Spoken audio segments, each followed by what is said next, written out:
We had another intrepid viewer write in and say, I notice that sometimes when I get most turned on, I feel like I don't deserve this much pleasure, and I kind of shut down.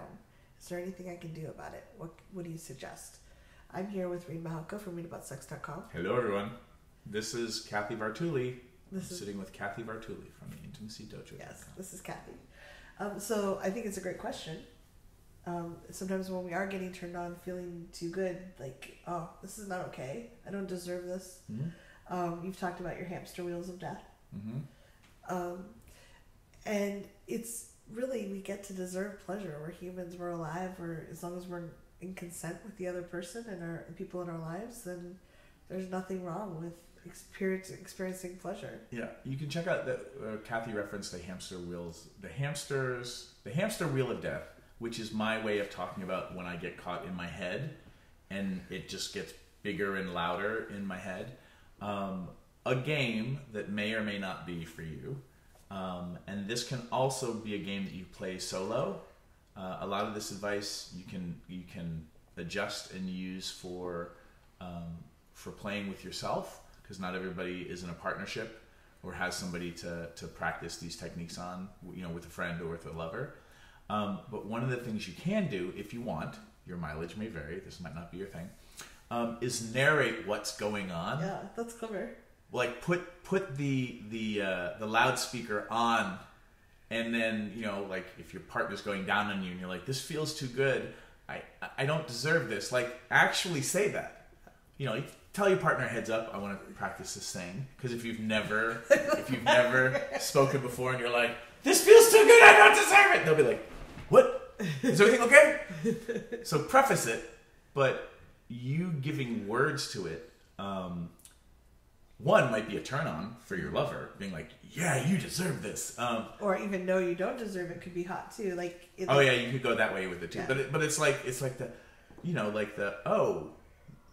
it feels really good and it's too much pleasure for you, right? Starting to narrate that might be fine. Like for your lover, it might be like, oh, this is kind of neat. But the thing for you to start getting it out, rather than having it bounce around, like a super ball out of a slingshot in a racquetball court, right? Your thoughts, when you don't let them out, tend to get momentum and speed. And narrating these things can be really useful and helpful, especially when you're with a loving partner, or even a really kind, casual hookup, right? Because you can be like, hey, just so you know, like, I have this thing, I narrate what's going on in my head. People that are helpful might find that really fun. They're like, okay, so you talk about things while we're having sex, okay.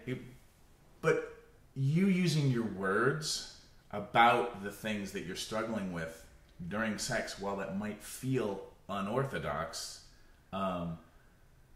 it's also unorthodox to be watching YouTube videos where we're giving you advice about sex. Like that's not normal. You did great. Rock. So I'm already telling you that what you're already doing, that is empowering yourself. You've stepped outside the normal curve. We're already out there. So let's just keep going. But try it. When you're masturbating and you feel like it's too much, and you can say it out loud, say it and see what that's like. See what's on the other side of narrating the what's happening in your head while you're receiving pleasure. That would be like my quick advice, to try that first. Yeah. Another thing would be like writing, like journaling about your stuff. Or working with a coach. I do a lot of work with self-sabotage. People have limits. They think often in families, if like my family they did their best, but there was oftentimes if you were happy and they were so unhappy that you kind of got pulled down. They're like, oh, how dare you, like, I am miserable, I hate my husband, I hate my wife. Like, there was a lot of like conflict, so it didn't feel safe for me to be too happy. And we talk about a lot, like upper limits. That's a great book. But doing either tapping or coaching or some kind of journaling where you can raise those limits, because we have internal set points. And if we're feeling too good, things are going too well for us, we can self-sabotage. We can like create it so that we're not enjoying life as much. So, and wasn't that book was one Giant Leap by Hendricks? Big Leap. Big Leap. Yeah. By Guy Hendricks. Yeah, it's a great talking book. about upper limits, like what you're actually comfortable with, and if that's actually real or not. Yeah, and I think we do hold ourselves. Like I've done the work I've done. I've seen a lot of growth as I changed what I felt like I deserved. Mm-hmm. So, and I think humans, our bodies are so amazing. Like, why shouldn't we just enjoy as much pleasure as our body can feel good with? Mm-hmm. And there's a lot of benefits to receiving and exchanging consensual pleasure. Like it's good for your immune system, for blood pressure, like all these things. There's just all these things.